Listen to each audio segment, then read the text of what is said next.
1970 के दशक के सबसे बड़े सुपरस्टार राजेश खन्ना या धर्मेंद्र। 1970 का दशक हिंदी सिनेमा के लिए एक स्वर्ण युग था। इस दशक में कई शानदार फिल्में बनी जिन्होंने भारतीय सिनेमा को नई ऊंचाइयों पर पहुंचाया।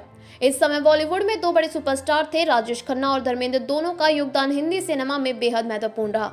लेकिन सवाल यह उठता है कि 1970 के दशक का सबसे बड़ा सुपरस्टार कौन था।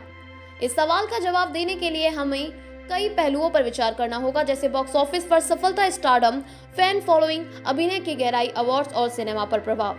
आइए इन दोनों दिग्गजों की तुलना करके जानते हैं कि कौन सबसे बड़ा सुपरस्टार था। राजेश खन्ना को भारत का पहला सुपरस्टार कहा जाता था। राजेश खन्ना को भारत का पहला सुपरस्टार कहा जाता है। 1969 में उनकी फिल्म आराधना 1969 में उनकी फिल्म आराधना सुपरहिट हुई, जिसमें उन्हें रातों रात स्टार बना दिया। 1969 में 1975 के बीच उन्होंने लगातार 15 सुपरहिट फिल्में दी, जो एक रिकॉर्ड था। उनमें चार्म, रोमांटिक अंदाज और शानदार अभिनय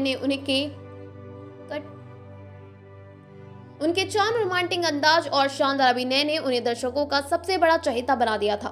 उनकी फिल्मों में रोमांस और इमोशन का जबरदस्त मिश्रण था और वे खास तौर पर महिलाओं के बीच बेहद लोकप्रिय थे।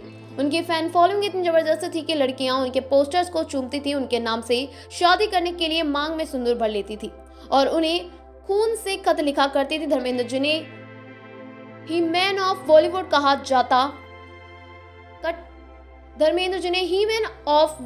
जाता 1960 और 1970 के दशक में बेहद सफल अभिनेता थे। उनकी पर्सनैलिटी दमदार थी और वह न केवल एक्शन हीरो बल्कि रोमांटिक हीरो के रूप में भी सफल रहे। धर्मेंद्र की लोकप्रियता भी जबरदस्त थी। वे पुरुष दर्शकों के बीच ज्यादा लोकप्रिय थे क्योंकि उनकी छवि एक मजबूत और माचो हीरो की थी। 1975 में आई शोले में वीरू के किरदार ने उन्हें आइकॉन बना दिया। इसके अलावा उनकी रोमांटिक फिल्मों जैसे सत्यकाम, अनुपमा और चुपके चुपके ने यह साबित किया कि वे सिर्फ एक्शन हीरो ही नहीं बल्कि बेहतरीन एक्टर भी थे। 1969 से 1975 के बीच राजेश खन्ना ने 15 लगातार हिट फिल्में दी, जिनमें आराधना, हाथी मेरे साथी, आनंद, अमर प्रेम, कटी पतंग, बावर्ची, दाग और नमक हराम जैसी ब्लॉकबस्टर फिल्में शामिल थी।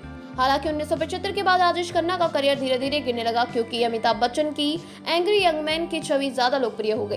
धर्मेंद्र की 1970 के दशक में कई सुपरहिट फिल्में रही। शोले, प्रतिज्ञा, चरस यादव की बारात, रजिया सुल्तान, चुपके चुपके, शराफत, धर्मवीर और अजूबा जैसी फिल्मों ने बॉक्स ऑफिस पर शानदार प्रदर्शन किया।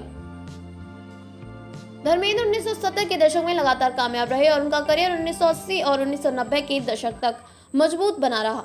राजेश खन्ना की सबसे बड़ी ताकत उनकी इमोशनल और रोमांटिक फिल्मों में जबरदस्त परफॉर्मेंस थी। उन्होंने आनंद में कैंसर के मरीज के रूप में दिल जीतने वाला अभिनय किया। वहीं अमर प्रेम और कटी पतंग में इमोशन से भरपूर किरदार निभाए। उनकी संवाद अदायगी, आंखों के भाव और रोमांटिक अंदाज उनकी पहचान थे। हालांकि एक्शन फिल्मों में उनकी मौजूदगी कमजोर थी। धर्मेंद्र की सबसे बड़ी खासियत उनकी विविधता थी। वे एक्शन फिल्मों में दमदार थे, कॉमेडी में भी शानदार, चुपके चुपके और गंभीर फिल्मों में भी असरदार थे। सत्यकाम और अनुपमा उन्होंने हर तरह के रोल किए, action hero, romantic hero, comedian और इमोशनल किरदार, और सभी में शानदार प्रदर्शन किया। उन्होंने 3 बार Filmfare best actor award जीता। 1991 में उन्हें Filmfare lifetime achievement award मिला। 2005 में उन्हें पद्म भूषण से सम्मानित किया गया। उन्होंने 1997 में welfare life time achievement award जीता। 2012 में उन्हें पद्म भूषण से सम्मानित किया गया। भले ही उन्हें कम फिल्म फेयर अवार्ड्स मिले, लेकिन उनकी फिल्म बॉक्स ऑफिस पर लगातार हिट होती रही।